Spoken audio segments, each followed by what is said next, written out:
You're listening to Unscripted with Nell Daly, and I'm your host, Nell Daly. I am a practicing psychotherapist with an office in New York City and one out in Connecticut. I am a writer and a television commentator on shows like Fox and CNN, and I'm also a single mother to 3 beautiful little kids that you'll hear a lot about, I'm sure, on the show. I'm now 41 years old, and at this point in my career, I estimate that I've listened to over 20,000 hours of people's life stories.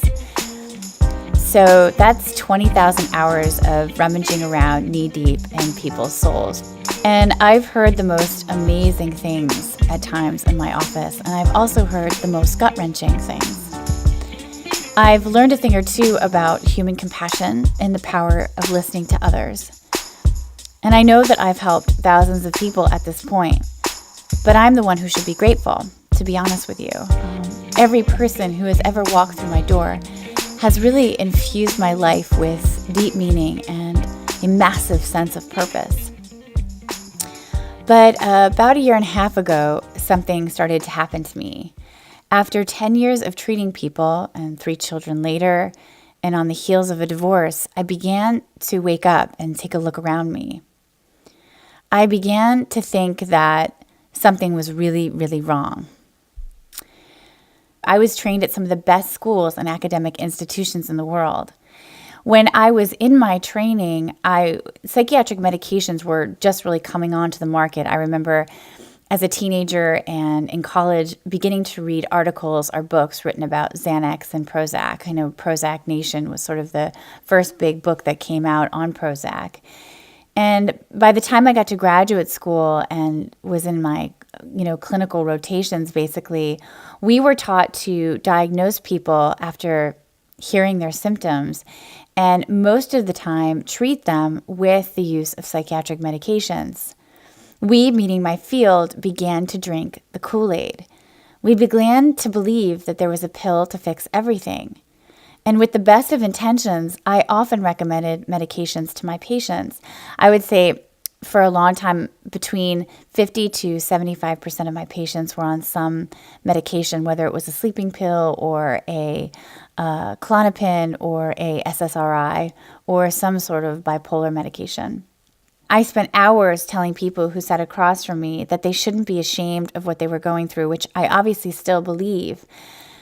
But I did that, telling them don't be ashamed of what you're going through. People suffer all the time, and there is no shame in taking medication to make you feel better. And I really believed that, and I believed that for them. And if we couldn't completely treat whatever they were going through, at least we could manage it when they took a pill. So now let's take a step back. Let's look at where we are. It's estimated that 80 million people are on psychiatric medications in this country alone. 1 out of every 4 women of childbearing years. Over 50 million prescriptions of pills like Xanax and Klonopin were written last year. I don't even know how many children I know and young adults and adults who are on Adderall. It seems like every party I go to, people are like, yeah, I totally take Adderall, and so does my 12-year-old kid. Here's the thing, though. People weren't really getting better. They were replacing one set of symptoms with another set of side effects, like weight gain and sleep disruption, sexual dysfunction. They were never warned by their doctors that these medications were going to be hard to get off of, that they can cause a propensity for violence, and that they inhibit your body from actually healing itself. Not to mention, they inhibit your mind from understanding your experience and figuring out how to get through it on your own. Or I shouldn't say on your own, but with the help of others and not medication. Many of the pills that are prescribed are just done with a 15-minute appointment and are highly addictive. So a little over a year ago, I began to wake up. I began to ask, is there a better way? This questioning led to a huge spiritual awakening, which I'll certainly get into as the show progresses. And that's the thing about having a spiritual awakening. Once you open the door, you fall down a flight of stairs. Spiritual awakenings can be both frightening and euphoric. Everything you built your life around, all the truths you believe in, begin to crumble. You're forced to go back to the start. If anyone has ever read Eckhart Tolle, who's listening, he talks about his spiritual awakening at the beginning of his most famous book, I believe, is The Power of Now.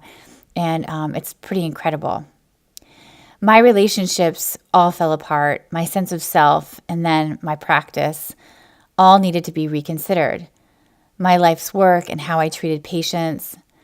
And I always tell my patients, you can avoid things all you want, but your day of reckoning will come. And my days of reckoning came in the winter of 2016. Because I'm type A and tend to do everything all out, I was quickly down the rabbit hole, researching and exploring and questioning every healing method I could get my hands on. For example, at one point I found myself in Brooklyn, New York, taking holistic LSD. Yes, holistic LSD, whatever that is, because I was opening up too quickly and I was told that I needed to be grounded. I am what I like to call an accidental spiritualist.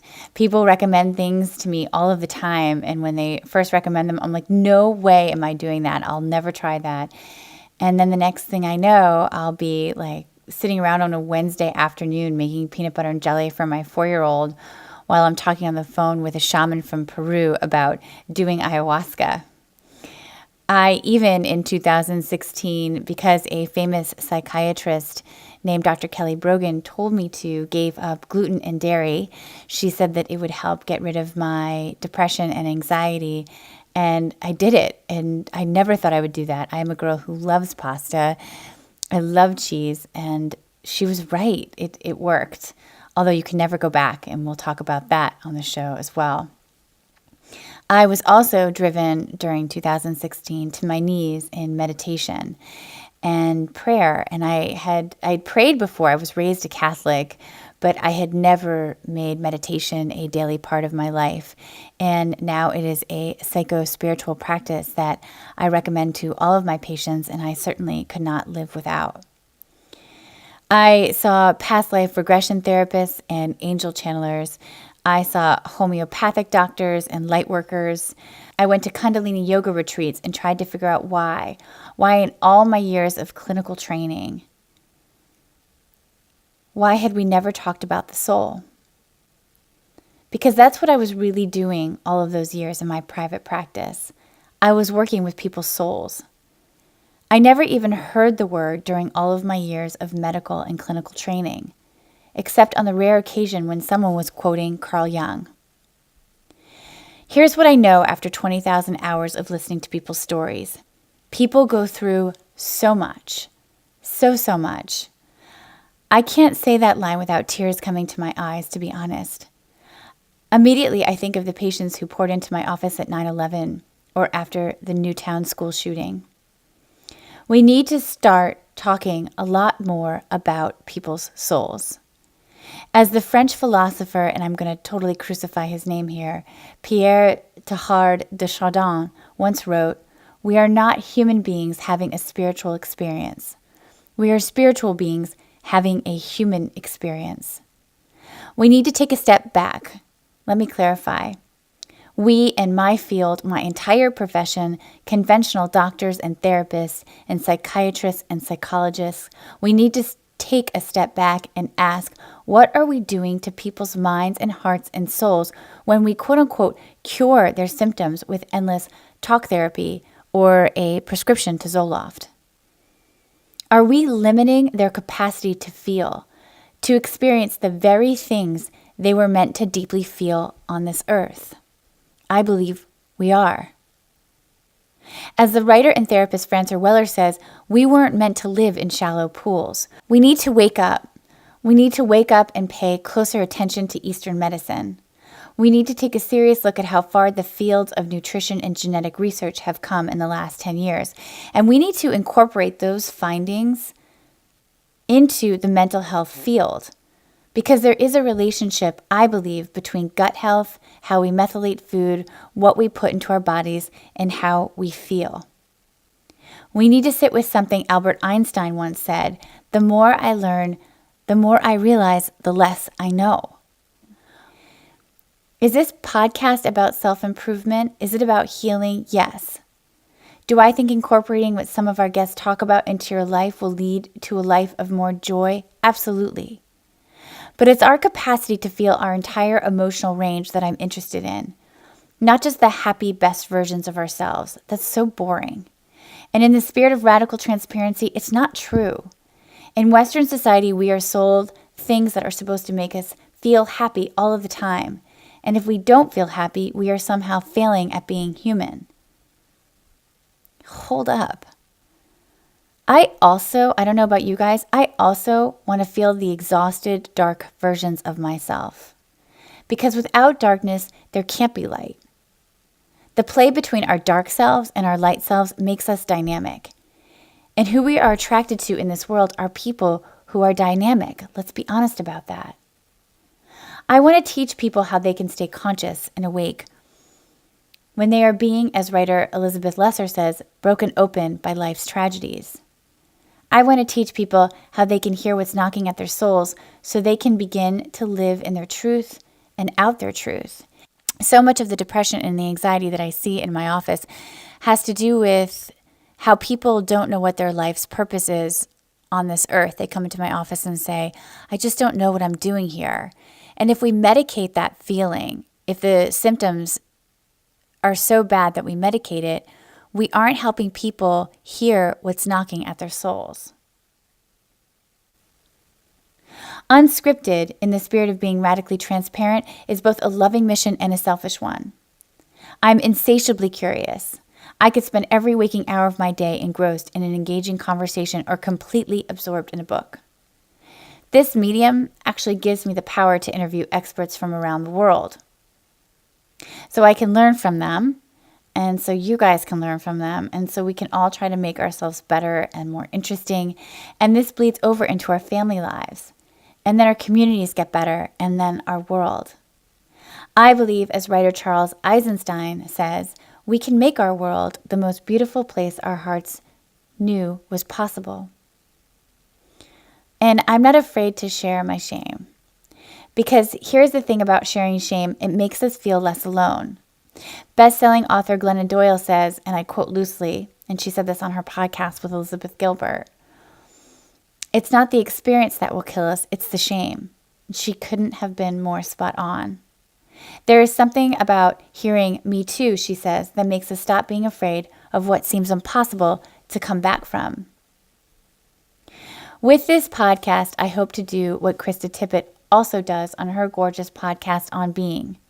We will contemplate together the deeper mystery behind our human existence and a singular, bittersweet thread of what makes us live as human beings, really live, not just exist, will be carried through every episode.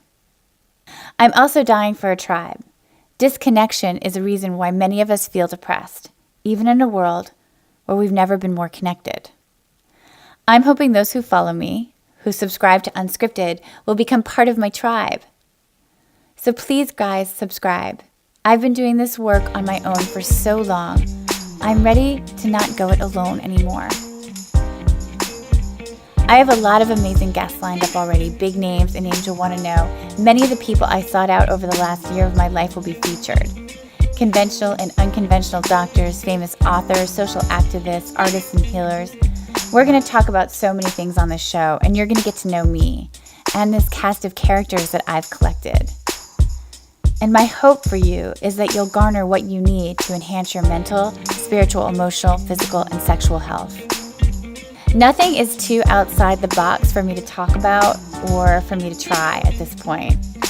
I shouldn't say that, though, because I'm sure people are going to suggest some things that I actually will not try. Or I'll be too scared to try. But I'm not too scared to talk to anyone about anything. So if you know of someone who you want me to interview or a book I should read, please reach out to me and my team at nell@thedaily.com. We will be traveling into parts unknown together as I evolve over the next year. And I plan to travel to different parts of the world in order to see who and what we can find together as well, which I'm super psyched about. So make sure you subscribe to the podcast, and please keep your eyes out for the first 3 episodes, which will be appearing very soon. As you can already tell, I'm not that shy. This podcast will at times, in fact, I'm not shy at all. This podcast will, although I can be bashful. This podcast at times will be explicit and provocative. I'm seriously interested in disruption in order to get to the truth. So, fair warning, some of these shows are not for little ears, which basically means I will talk about sex and swear from time to time, so bear with me. On that note, let's begin.